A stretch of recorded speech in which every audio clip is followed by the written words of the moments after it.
ನಮಸ್ಕಾರ ರೀ, ಹೆಂಗದ್ರಿ ಎಲ್ಲರೂ? ತನ್ವೀಸ್ ಕಿಚನ್ಗೆ ಎಲ್ಲರಿಗೂ ಸ್ವಾಗತ. ಇವತ್ತಿನ ವಿಡಿಯೋದಾಗ ನಾನು ಮಹಿಳೆಯರಿಗೆ ಉಪಯೋಗವಾಗುವಂಥ ಕೆಲವೊಂದಿಷ್ಟು ಕಿಚನ್ ಟಿಪ್ಸ್ಗಳನ್ನು ಶೇರ್ ಮಾಡಾಕತ್ತೇನೆ ರೀ. ಬಹಳ ಯೂಸ್ಫುಲ್ ಐತಿ ವಿಡಿಯೋ, ಎಲ್ಲೂ ಸ್ಕಿಪ್ ಮಾಡಬೇಡ್ರಿ. ನೋಡಿರಿ, ಫಸ್ಟ್ ನಾನಿಲ್ಲೇ ಒಂದು ಟಿಶ್ಯೂ ಪ್ಯಾಕ್ನ ತೊಗೊಂಡಿದ್ದೀನಿ. ಈ ಪ್ಯಾಕ್ನ ನಾವು ಸೈಡಲ್ಲೆಲ್ಲ ಕಟ್ ಮಾಡಿದ್ರೆ ಟಿಶ್ಯೂ ಪೇಪರು ಹಾಳಾಗ್ತಾವ್ರಿ. ಒಂದು ತಗೊಳಕ್ಕೆ ಹೋಗಿ ಎಲ್ಲ ಕೆಳಗೆ ಬಿದ್ದ ಹಾಳಾಗ್ತಾವು. ಅದ್ರ ಬದಲಿಗೆ ನಾವು ಈ ರೀತಿ ಮಿಡಲಲ್ಲಿ ಒಂದು ಹೋಲ್ ಮಾಡಿ ಈ ರೀತಿ ಒಂದೊಂದಾಗಿ ಟಿಶ್ಯೂ ಪೇಪರ್ನ ತೆಗೆದು ಯೂಸ್ ಮಾಡ್ಕೋಬೋದ್ರಿ. ಇದು ಭಾಳ ಹೆಲ್ಪ್ಫುಲ್ ಐತಿ. ಒಂದ್ಸಲ ಟ್ರೈ ಮಾಡಿ ನೋಡಿರಿ, ನಿಮಗೂ ಯೂಸ್ ಆಗ್ತೈತಿ. ನೋಡಿರಿ ಎಷ್ಟು ಈಸಿಯಾಗಿ ಟಿಶ್ಯೂ ಪೇಪರ್ನ ಆರಾಮಾಗಿ ನಾವು ತೆಗೆದು ಯೂಸ್ ಮಾಡ್ಬೋದು. ಮತ್ತು ಟಿಶ್ಯೂ ಪೇಪರು ಪ್ಯಾಕ್ ಮಾಡ್ದಂಗೆ ಇರ್ತೈತಿ.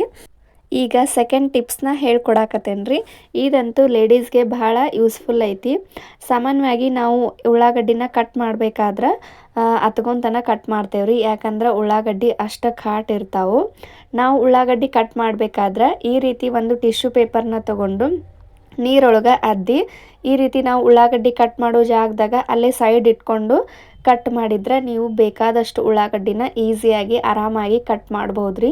ಸ್ವಲ್ಪನೂ ಕಾಟ ಬರಂಗಿಲ್ಲ, ನಮ್ಮ ಕಣ್ಣಾಗ ನೀರು ಬರಂಗಿಲ್ಲ. ಈ ಟಿಪ್ಸ್ ಅಂತೂ ಭಾಳ ಯೂಸ್ಫುಲ್ ಐತಿ. ಇದನ್ನು ಒಂದ್ಸಲ ಟ್ರೈ ಮಾಡಿ ನೋಡಿರಿ.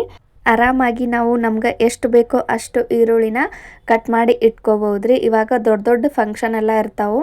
ಬಹಳ ಈರುಳ್ಳಿನ ಕಟ್ ಮಾಡಬೇಕಾದ್ರೆ ಈ ಟಿಪ್ಸ್ನ ಫಾಲೋ ಮಾಡಿರಿ. ಖಂಡಿತ ನಿಮ್ಗೆ ಹೆಲ್ಪ್ ಅನ್ನಿಸ್ತೈತಿ. ಟ್ರೈ ಮಾಡಿ ನೋಡಿರಿ. ಈಗ ಮೂರನೇ ಟಿಪ್ಸ್ನ ಹೇಳಿ ಕೊಡಾಕತ್ತೇನೆ ರೀ. ಇದು ಲೇಡೀಸ್ಗಾಗಲಿ ಇಲ್ಲ ಬಾಯ್ಸ್ಗಾಗಲಿ ಎಲ್ಲರಿಗೂ ಭಾಳ ಯೂಸ್ ಐತಿ. ಈ ರೀತಿ ನಮ್ಮ ಹಲ್ಲು ಹಳದಿ ಗಟ್ಟಿದ್ರೆ ಆಮೇಲೆ ಹಲ್ಲು ನೋವಿದ್ರೆ ಈ ಒಂದು ಮನೆ ಮದ್ದನ್ನು ಟ್ರೈ ಮಾಡಿರಿ. ಕೇವಲ 2-3 ವಾಶ್ ಒಳಗೆ ನಿಮ್ಗೆ ಡಿಫ್ರೆನ್ಸು ಗೊತ್ತಾಗ್ತೈತಿ. ಬೇಕಾದಂಥ ಹಲ್ಲು ನೋವಿದ್ರು ಈ ಒಂದು ಟಿಪ್ಸ್ನ ಫಾಲೋ ಮಾಡಿರಿ. ಖಂಡಿತ 1 ವಾರದೊಳಗೆ ಹಲ್ಲು ನೋವು ಕಡಿಮೆ ಆಗ್ತೈತಿ. ಮತ್ತು ಹಲ್ಲು ಹಳದಿಯಾಗಿದ್ರೆ ಮತ್ತು ಸೈಡೆಲ್ಲ ಕಪ್ಪಾಗಿದ್ರೆ ಈ ಒಂದು ಟಿಪ್ಸ್ನ ಈ ಒಂದು ಮನೆ ಮದ್ದನ್ನು ಟ್ರೈ ಮಾಡಿರಿ. 1 ವಾರದೊಳಗೆ ನಿಮ್ಗೆ ರಿಸಲ್ಟು ಗೊತ್ತಾಗ್ತೈತಿ. ನೀವು ಕಮೆಂಟ್ ಮಾಡಿ ಹೇಳ್ತೀರಿ ನಮ್ಗೆ ಯೂಸ್ ಆಗೈತಿ ಅಂಥೇಳಿ. ಅಷ್ಟು ಚಲೋ ಐತ್ರಿ ಇದು. ಇವಾಗ ನಾನು ಇಲ್ಲೇ ಒಂದು ಸ್ವಲ್ಪ ಲವಂಗನ ತೊಗೊಂಡೇನಿ ರೀ.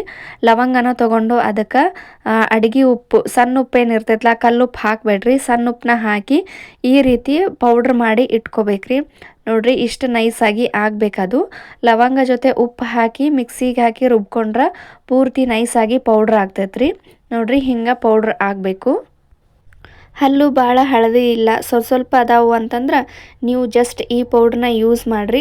ಮತ್ತು ಎಲೆ ಅಡಿಕೆ ಎಲ್ಲ ತಿಂದು ಸುತ್ತ ಎಲ್ಲ ಕಪ್ಪಾಗಿರ್ತೈತಿ. ನೋಡಿರಿ, ಜಾಸ್ತಿ ಹಲ್ಲ ಕಪ್ಪಾಗಿರ್ತೈತಿ ಮತ್ತು ಸೈಡೆಲ್ಲ ಕಲಿ ಆಗಿರ್ತೈತಿ. ಅಂಥವರು ಈ ರೀತಿ 2 ಬೆಳ್ಳುಳ್ಳಿನ ತೊಗೊಂಡು ನಾನು ಹೇಳೋ ಪ್ರಕಾರ ಯೂಸ್ ಮಾಡಿದ್ರೆ ನಿಮ್ಗೆ 1 ವಾರದೊಳಗೆ ಹಲ್ಲ ಪಳಪಳ ಅಂತ ಹೊಳಿತಾವ್ರಿ. ಭಾಳ ಯೂಸ್ ಐತ್ರಿ. ಟ್ರೈ ಮಾಡಿರಿ ನೋಡಿರಿ. ಮತ್ತು ಎಷ್ಟು ಬೇಕಾದಷ್ಟು ಹಲ್ಲು ನೋವಿದ್ರು ಈ ಒಂದು ಮನೆ ಮದ್ದನ್ನು ನೀವು ಫಾಲೋ ಮಾಡಿದ್ರಿ ಅಂದ್ರೆ 1 ವಾರದೊಳಗೆ ನಿಮ್ಗೆ ಹಲ್ಲು ನೋವು ಕಡಿಮೆ ಆಗ್ತೈತ್ರಿ. ನೀವು ಕಂಟಿನ್ಯೂ ಆಗಿ ಇದನ್ನು ಯೂಸ್ ಮಾಡ್ಕೊತ ಹೋಗ್ತೀರಿ. ಅಷ್ಟು ಚಲೋ ಐತಿ. ನೋಡಿರಿ, ಈಗ ನಾನಿಲ್ಲೇ 2 ಬೆಳ್ಳುಳ್ಳಿನ ತೊಗೊಂಡು ಸಿಪ್ಪೆ ಸುಲಿದು ಪೂರ್ತಿ ಅವನ್ನ ಸಣ್ಣದಾಗಿ ಕಟ್ ಮಾಡ್ಕೊಂಡೇನ್ರಿ. ನೋಡಿರಿ, ಹಿಂಗೆ ಕಟ್ ಮಾಡಿ ಇಟ್ಕೊಂಡು ಈಗ ನಾವು ಎಷ್ಟು ಯೂಸ್ ಮಾಡ್ತೇವಲ್ಲ ಅಷ್ಟು ಆ ಪೌಡ್ರನ್ನ ತೊಗೊಂಡು ಈ ಬೆಳ್ಳುಳ್ಳಿ ಒಳಗೆ ಮಿಕ್ಸ್ ಮಾಡಿ ಇಟ್ಕೋಬೇಕ್ರಿ.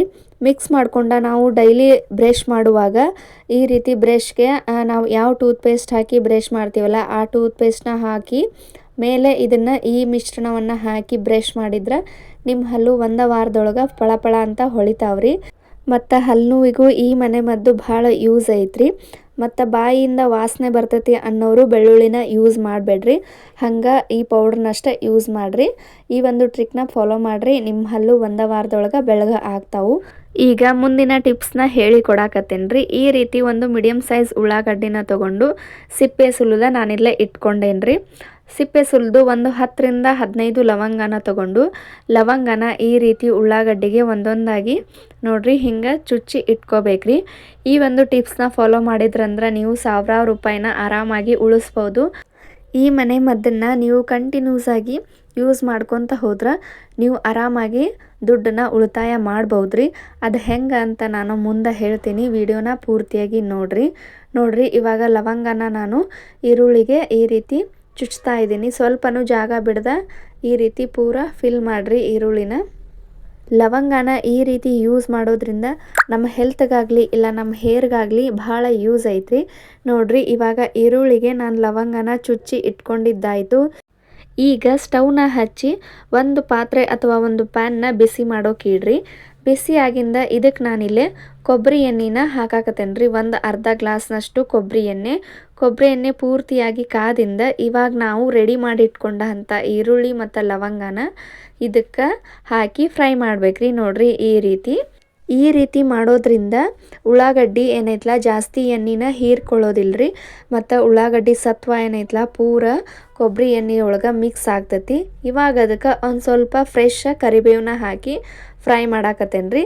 ಕರಿಬೇವು ಜೊತೆಗೆ ನಾನಿಲ್ಲೇ ಸ್ವಲ್ಪ ಮೆಂತೆ ಕಾಳನ್ನು ಹಾಕ್ಕೊಂಡೇನಿ ರೀ. ಆ ಕ್ಲಿಪ್ಪು ನಾನು ತೊಗೊಂಡಿಲ್ಲ, ಶೂಟ್ ಆಗಿಲ್ಲ. ಅದಕ್ಕಾಗಿ ಹಿಂಗೆ ಉಳ್ಳಾಗಡ್ಡಿ ಮತ್ತು ಲವಂಗ, ಕರಿಬೇವು, ಮೆಂತೆಕಾಳನ್ನ ಹಾಕಿ ಕೊಬ್ಬರಿ ಎಣ್ಣೆ ಜೊತೆ ಮಿಕ್ಸ್ ಮಾಡಿ ಒಂದು 5 ನಿಮಿಷ ಕುದಿಸಿ ಆ ಎಣ್ಣೆನ ನಾವು ವಾರದಾಗ 3 ಸಲ ನಮ್ಮ ಹೇರ್ಗೆ ಅಪ್ಲೈ ಮಾಡಿ ನಾವು ತಲೆ ಸ್ನಾನ ಮಾಡೋದ್ರಿಂದ ನಮ್ಮ ಕೂದಲು ಪೂರ್ತಿಯಾಗಿ ಸಾಫ್ಟ್ ಆಗ್ತಾವ್ರಿ. ಮತ್ತು ಹೇರ್ ಫಾಲ್ ಆಗಾಕತ್ತಿದ್ರೆ ಹೇರ್ ಫಾಲ್ನು ಕಂಟ್ರೋಲಿಗೆ ಬರ್ತೈತಿ. ತಲೆಯಾಗ ಡ್ಯಾಂಡ್ರಫ್ ಇದ್ರೆ ಅದು ಕೂಡ ಕಡಿಮೆ ಆಗ್ತೈತ್ರಿ. ಈ ರೀತಿ ಆಯಿಲ್ನ ನೀವು ಪ್ರಿಪೇರ್ ಮಾಡಿ ಮನ್ಯಾಗ ಇಟ್ಕೊಂಡ್ರಿ ಅಂತಂದ್ರೆ ನೀವು ಹೊರಗಡೆಯಿಂದ ಮಾರ್ಕೆಟ್ಗೆ ಹೋಗಿ ದುಡ್ಡು ಖರ್ಚು ಮಾಡಿ ಆಯಿಲ್ನ ತಂದು ಯೂಸ್ ಮಾಡೋ ಅಗತ್ಯನೇ ಇಲ್ಲರಿ. ಅದೆಲ್ಲದಕ್ಕಿಂತ ಇದು ಬೆಸ್ಟ್ ಐತಿ. ಇದನ್ನು ನೀವು ಕಂಟಿನ್ಯೂಸ್ ಆಗಿ 1 ತಿಂಗಳು ಟ್ರೈ ಮಾಡಿದ್ರಿ ಅಂದ್ರೆ ನಿಮ್ಗೆ ರಿಸಲ್ಟ್ ಗೊತ್ತಾಗ್ತೈತ್ರಿ. ಈ ಆಯಿಲ್ ಒಳಗೆ ನಾವು ಕರಿಬೇವು ಹಾಕಿರೋದ್ರಿಂದ ಕೂದಲು ಕಪ್ಪವಾಗಿ ಮತ್ತು ದಟ್ಟವಾಗಿ ಉದ್ದವಾಗಿ ಬೆಳಿತಾವ್ರಿ. ನೀವು ಕಂಟಿನ್ಯೂಸ್ ಆಗಿ ಇದನ್ನು ಟ್ರೈ ಮಾಡ್ಕೊತ ಬಂದ್ರಿ ಅಂದ್ರೆ ನಿಮ್ಗೆ ರಿಸಲ್ಟ್ ಅನ್ನೋದು ಬೇಗನೆ ಗೊತ್ತಾಗ್ತೈತ್ರಿ. ಈಗ ಮುಂದಿನ ಟಿಪ್ಸ್ನ ನೋಡ್ಕೊಂಡು ಬರೋಣಂತ ಬರ್ರಿ. ನೋಡ್ರಿ, ಈ ರೀತಿ ನಮ್ಮ ಕಿಚನ್ ಒಳಗೆ ದೋಸೆ ಮಾಡೋ ತವ ಏನಿರ್ತೈತಲ್ಲ ಆ ತವ ಈ ರೀತಿ ಕಲಿ ಆಗಿರ್ತೈತ್ರಿ. ಎಣ್ಣೆ ಕಲಿ ಇರ್ತೈತಿ. ಇದು ನಾವು ಎಷ್ಟು ತಿಕ್ಕಿ ತೊಳೆದ್ರೂ ಹೋಗೋದಿಲ್ಲ. ಮತ್ತು ಈ ಪ್ಯಾನ್ನ ನಾವು ಉಜ್ಜಿ ತಿಕ್ಕಿದ್ರೆ ಪ್ಯಾನ್ ಎಲ್ಲ ಹಾಳಾಗ್ತೈತ್ರಿ, ದೋಸೆ ಮಾಡೋಕೆ ಬರಂಗಿಲ್ಲ. ಹಾಗಿದ್ದಾಗ ನಾವು ಒಂದು ಶಾಂಪೂವಿನಿಂದ ಇದನ್ನು ಯಾವ ರೀತಿ ಕ್ಲೀನ್ ಮಾಡೋದು ಅಂತ ನೋಡ್ರಿ ಈಗ ದೋಸೆ ತವಾದ್ಮೇಲೆ ನಾನು ₹1 ಶಾಂಪೂನ ಹಾಕಾಕತ್ತೇನೆ, ಕ್ಲಿನಿಕ್ ಪ್ಲಸ್ನ. ಈ ಶಾಂಪೂವಿಗೆ ನಾವು ಯೂಸ್ ಮಾಡುವಂಥ ಟೂತ್ಪೇಸ್ಟ್ನ ಹಾಕಬೇಕ್ರಿ. ನೋಡ್ರಿ, ಒಂದು ಸ್ವಲ್ಪ ಟೂತ್ಪೇಸ್ಟ್ನ ಹಾಕಿ ಇದನ್ನು ಒಂದು ಸ್ಕ್ರಬ್ ತೊಗೊಂಡು ನೀಟಾಗಿ ಉಜ್ಜಬೇಕ್ರಿ. ನೋಡ್ರಿ, ನಾನಿಲ್ಲೇ ದೋಸೆ ತವ ತಿಕ್ಕಾಕಂಥೇಳಿ ಒಂದು ಸ್ಕ್ರಬ್ ಸಿಗ್ತೈತಿ. ಅದನ್ನು ತೊಗೊಂಡು ಈ ರೀತಿ ಸುತ್ತ ಎಲ್ಲ ಆಗುವಂಗೆ ನೀಟಾಗಿ ಸ್ಪ್ರೆಡ್ ಮಾಡಿ ಒಂದು 5ರಿಂದ 10 ನಿಮಿಷ ಹಂಗೆ ಬಿಡಬೇಕ್ರಿ. ಇದೆಲ್ಲ ಡ್ರೈ ಆಗಬೇಕು. ಡ್ರೈ ಆಗಿಂದ ನಾವು ಸ್ಟವ್ನ ಹಚ್ಚಿ ಸ್ಟವ್ ಮೇಲೆ ಇದನ್ನು ಇಟ್ಟು ಒಂದು ಸ್ವಲ್ಪ ನೀರನ್ನ ಹಾಕಿ ಉಜ್ಜಬೇಕ್ರಿ. ಹೆಂಗೆ ತವ ಕಾಯ್ತೈತಲ್ಲ ಹಂಗೆ ಇದ್ರೊಳಗಿನ ಕಲೆ ಎಲ್ಲ ಬಿಡ್ತೈತ್ರಿ, ಹೊಲಸ. ನೋಡ್ರಿ, ಇವಾಗ ಸ್ಟವ್ನ ಹಚ್ಚಿ ನಾನು ಒಂದು ಸ್ವಲ್ಪ ನೀರನ್ನ ಹಾಕಿ ಇದೇ ರೀತಿ ಒಂದು 5ರಿಂದ 10 ನಿಮಿಷ ಉಜ್ಜಿರ ಇದೆಲ್ಲ ಪೂರ್ತಿ ಕ್ಲೀನ್ ಆಗ್ತೈತ್ರಿ. ಎಣ್ಣೆ ಕಲಿ ಇದ್ದರೂ ಆಮೇಲೆ ಜಿಡ್ಡಿದ್ರೂ ಎಲ್ಲನೂ ಸ್ವಚ್ಛಗೆ ಕ್ಲೀನ್ ಆಗ್ತೈತಿ. ಈ ಟಿಪ್ಸ್ನ ನೀವು ಫಾಲೋ ಮಾಡಿ ನೋಡ್ರಿ ಒಂದ್ಸಲ. ನೋಡ್ರಿ, ಇವಾಗ ನಾನು ಉಜ್ಜಾಕತ್ತೇನೆ. ಇದೇ ರೀತಿ ಉಜ್ಜಿ ಆಮೇಲೆ ಇದನ್ನು ನೀಟಾಗಿ ತೊಳೆದು ಒಂದು ಒಣಗಿದ ಬಟ್ಟೆ ತೊಗೊಂಡು ಒರೆಸಿ ನಾನು ನಿಮ್ಗೆ ತೋರಿಸ್ತೀನಿ ತವ ಯಾವ ರೀತಿ ಆಗೈತೆ ಅಂಥೇಳಿ. ಈ ಟಿಪ್ಸ್ಗಳು ನಿಮ್ಗೆ ಏನಾದರೂ ಯೂಸ್ಫುಲ್ ಅನಿಸಿದ್ರೆ ಚಾನಲ್ನ ಸಬ್ಸ್ಕ್ರೈಬ್ ಮಾಡ್ಕೊರಿ, ಹಂಗೆ ಒಂದು ಲೈಕ್ ಕೊಡ್ರಿ. ಮತ್ತು ಮುಂದಿನ ವಿಡಿಯೋದಾಗ ಇದಕ್ಕೆ ಚಲೋ ಟಿಪ್ಸ್ಗಳ ಜೊತೆ ಸಿಗೋಣ್ರಿ. ಅಲ್ಲಿ ತನಕ ಎಲ್ಲರೂ ಹಿಂಗೆ ವೀಡಿಯೋಸ್ನ ನೋಡ್ಕೊತ ಇರಿ. ನೋಡ್ರಿ, ತವ ಎಷ್ಟು ನೀಟಾಗಿ ಕ್ಲೀನ್ ಆಗೈತೆ ಅಂಥೇಳಿ. ಎಣ್ಣೆ ಕಲಿಯೆಲ್ಲ ನೀಟಾಗಿ ಕ್ಲೀನ್ ಆಗೈತಿ. ಈ ಟಿಪ್ಸ್ನ ನೀವು ಫಾಲೋ ಮಾಡಿರಿ. Thank you.